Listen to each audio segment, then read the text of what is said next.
Social media पे लगातार ये कहा जा रहा है कि 100 अंक पाने वाला खुश है और 200 अंक पाने वाला मुंह लटकाए हुए है। तो देखिए, ये लड़ाई दो तरह की होती है। एक तो लड़ाई ये होती है कि जब आप सत्ता पाने के लिए, सिंहासन पाने के लिए, कुर्सी की लड़ाई लड़ते हैं। दूसरी लड़ाई ये होती है कि आपका मकसद सत्ता पाना नहीं है, बल्कि देश की सेवा के लिए, देश के लोगों के लिए आप लड़ाई लड़ रहे हैं। तो भारतीय जनता पार्टी और नरेंद्र मोदी के नेतृत्व में जो लड़ाई लड़ रही थी, वो सत्ता पाने के लिए किसी हद तक भी जाने के लिए तैयार थे। और उसके अपोजिट जो देश में नफरत का माहौल बीजेपी के द्वारा बनाया जा रहा था, उसके खिलाफ राहुल गांधी जी के नेतृत्व में पूरा इंडिया गठबंधन चुनाव लड़ रहा था। तो राहुल गांधी जी का मकसद था कि जो देश में नफरत फैलाने का काम कर रहे हैं, उन ताकतों को हराना। तो कैसे भाजपा जीत कर भी हार गई और कैसे हार कर भी राहुल गांधी जी जीत गए, इसका उदाहरण आपको समझना होगा।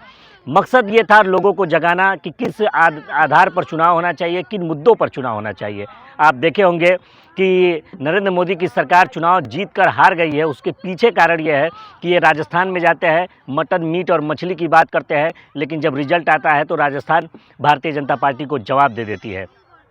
ये हसन में जाते हैं, प्रज्वल रेवन्ना जैसे बलात्कारी का प्रचार करते हैं, प्रसार करते हैं, लेकिन हसन की जनता ने भारतीय जनता पार्टी को जवाब दे दिया। ये किसानों के ऊपर थार चढ़ाने वाले अजय मिश्रा टेनी को टिकट देते हैं, लेकिन अजय मिश्रा टेनी को चुनाव हराकर उस देश की जनता ने उन भारतीय जनता पार्टी और नरेंद्र मोदी को जवाब दे दिया।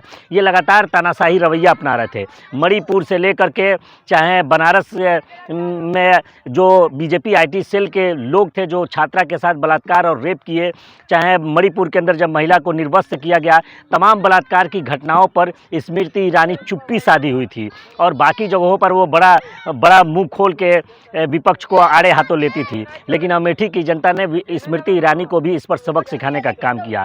तो यही कारण है कि जिस मकसद के लिए राहुल गांधी जी, जिस संविधान बचाने के लिए, लोकतंत्र की अहमियत को समझाने के लिए जो चुनाव लड़ रहे थे, उसमें राहुल गांधी जी कामयाब हुए।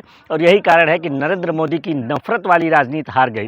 इन्होंने अयोध्या में राम मंदिर का मुद्दा बनाया, पूरे देश के अंदर राम मंदिर के नाम पर वोट मांगने का प्रयास किया, लेकिन अयोध्या वासियों ने भी इनको जवाब दिया इस चुनाव के अंदर। तो ये चुनाव जो था, यही कारण है कि विपक्ष अपने मकसद में कामयाब है और यही कारण है कि भारतीय जनता पार्टी सत्ता पाने के बाद भी नाखुश नजर आ रही है। जय हिंद।